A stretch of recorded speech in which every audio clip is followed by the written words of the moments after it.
Alhamdulillah, wassalatu wassalam ala rasulillah, wa ala alihi wa sahbihi wa man wala, wa ba'd. Chers auditeurs, nous allons parler aujourd'hui des piliers de l'islam, c'est-à-dire les fondements sur lesquels sont basées la religion. Et ceux-ci sont au nombre de 5, et ils ont été mentionnés dans un hadith authentique de notre messager sallallahu alayhi wa sallam, dans lequel il a dit « L'islam est fondé sur 5. L'attestation que la ilaha illallah, qu'il n'y a pas de Dieu en droit d'être adoré sauf Allah, et que Mohammed est son serviteur et messager, l'accomplissement de la prière, l'acquittement de la zakat, le jeûne de Ramadan et le pèlerinage. » Donc ces 5 piliers sont ce qu'on appelle les piliers de l'islam. Le premier est la double attestation de foi, qui consiste à ce que la personne ait dans son cœur la ferme conviction des sens de cette attestation qu'elle prononce avec sa langue. C'est-à-dire qu'il croit avec certitude qu'il n'y a pas de Dieu en droit d'être adoré sauf Allah, c'est-à-dire qu'il renie l'adoration de tout autre qu'Allah et affirme que l'adoration est un droit exclusif d'Allah, et il atteste, en ayant la ferme conviction de la véracité de cela, que Mohammed est le serviteur d'Allah et son messager, sallallahu alayhi wa sallam. Et nous reviendrons lors de prochaines assises sur les sens détaillés de cette attestation de foi, incha'Allah ta'ala. Mais ici, nous allons simplement expliquer pourquoi cette attestation, bien qu'elle soit double, elle n'est considérée que comme un seul pilier. La première raison que les gens de science ont mentionnée est que le messager Mohammed sallallahu alayhi wa sallam a été envoyé par Allah et a transmis son message. Donc, attester à son sujet qu'il est le serviteur et le messager d'Allah fait partie de la perfection et du complément de l'attestation qu'il n'y a de Dieu en droit d'être adoré sauf Allah, car c'est lui qui nous a transmis cela. Également, on pourrait mentionner le fait que ces 2 attestations sont en réalité la base sur laquelle repose la validité et l'acceptation de l'ensemble de nos actions. En effet, chaque action que tu fais en islam pour te rapprocher d'Allah subhanahu wa ta'ala, elle ne peut être acceptée que si tu l'accomplis sincèrement pour Allah, en te conformant dans son accomplissement à ce qu'a légiféré le messager d'Allah sallallahu alayhi wa sallam. Et la sincérité pour Allah subhanahu wa ta'ala se concrétise par l'attestation qu'il n'y a de Dieu en droit d'être adoré sauf Allah. Et le suivi du messager d'Allah sallallahu alayhi wa sallam se concrétise par l'attestation qu'il est le serviteur d'Allah et son messager. Ceci est donc une raison pour laquelle cette double attestation représente un seul et même pilier, des piliers de notre religion qui est le pilier le plus important sur lequel reposent toutes les autres actions.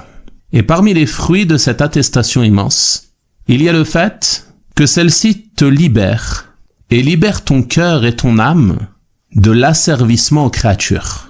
Car le monothéiste ne s'asservit qu'à Allah subhanahu wa ta'ala. Et celle-ci te libère également du suivi d'autres que les messagers alayhimus salatu wassalam. Le deuxième pilier est la prière, qui consiste à vouer le culte à Allah subhanahu wa ta'ala en l'accomplissant comme le messager sallallahu alayhi wa sallam l'a enseigné, en respectant ses conditions, ses piliers, ses obligations, et en les accomplissant en leur temps, de la manière légiférée. Et tout ceci sera détaillé lors de prochaines assises, incha'Allah ta'ala. Et parmi les fruits de cette prière et ses bénéfices, il y a l'apaisement de l'âme, le bien-être du cœur et la préservation et l'éloignement de la turpitude et des péchés. Car l'accomplissement de cette prière comme il se doit sera pour toi une préservation, bi'idhnillahi ta'ala. Le troisième pilier est la zakat, l'aumône, qui consiste à vouer le culte à Allah subhanahu wa ta'ala en versant une somme prescrite, tirée des biens que tu possèdes sur lesquels la zakat est légiférée, en la versant à ses ayants droit. Et ceci est un pilier qui va purifier ton âme du comportement vil de l'avarice. Et celui-ci va permettre également de combler les besoins de l'islam et des musulmans. Car lorsque cet argent sera réuni et versé à ses ayants droit, nombre de besoins seront comblés, incha'Allah ta'ala. Quant au jeûne, qui est le 4e pilier, le jeûne du mois de Ramadan, il consiste à vouer le culte à Allah subhanahu wa ta'ala, en s'abstenant de toute chose, annulant le jeûne, comme le fait de manger et boire et ainsi de suite, durant les journées du mois de Ramadan. Et ce pilier, lui, va habituer ton âme à une chose très importante, t'aidant à cheminer vers Allah subhanahu wa ta'ala. Car il va t'aider à délaisser les choses que tu aimes par recherche de l'agrément et la satisfaction d'Allah subhanahu wa ta'ala. En effet, lorsque tu jeûnes, qu'est-ce que tu fais? Tu délaisses la nourriture, la boisson et autres parmi les choses que tu aimes. Et pourquoi les délaisses-tu? Tu vas ne les délaisser que pour rechercher l'agrément et la satisfaction de ton Seigneur. Et ceci va éduquer ton âme à apprendre à délaisser les choses pour lesquelles elle peut avoir un penchant si celles-ci sont mauvaises et interdites par Allah subhanahu wa ta'ala. Et tu vas ainsi toujours faire prévaloir l'agrément de ton Seigneur subhanahu wa ta'ala, même si cela est au détriment des passions de ton âme.